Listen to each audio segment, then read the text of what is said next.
cho xe mò của yêu nước có ta cho có chê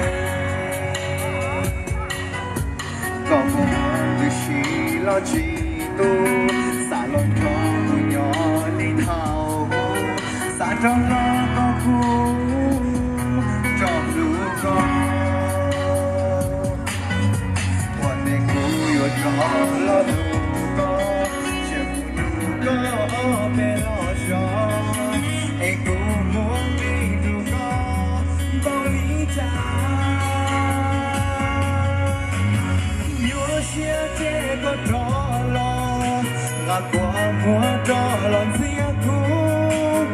cả có khu trò lưu có ly phố không chia chê có kia mù chỉ cụ nhỏ của một đứa sĩ dầu đó vô chi lưu có lý thao ý cụ thọ gì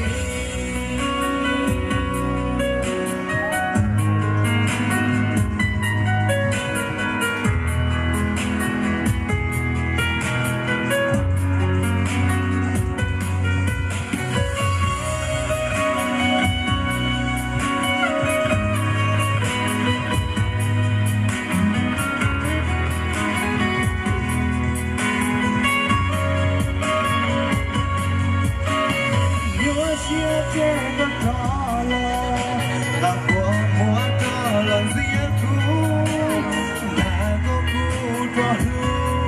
có ly phú không chia chê có kia mù chê cụ nhỏ của một đứa sĩ dầu đó vua chi lưu có ly thao ý cụ lưu xia dạo có thao ý có say từ chỉ mùa nụ đi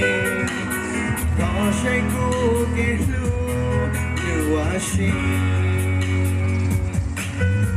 có một lu có lúa chỉ cả chi trên đó lo trả thù đã chi kê lu đã cu trâu có cứ lo ta chia chê có trò lo của mùa trò làm riêng thu đã có khu trò lưu có ly phú không chia chê có kia mù chê cụ nhỏ của một đứa sĩ dầu nhỏ vô chi lưu có lý thao ý cụ thọ gì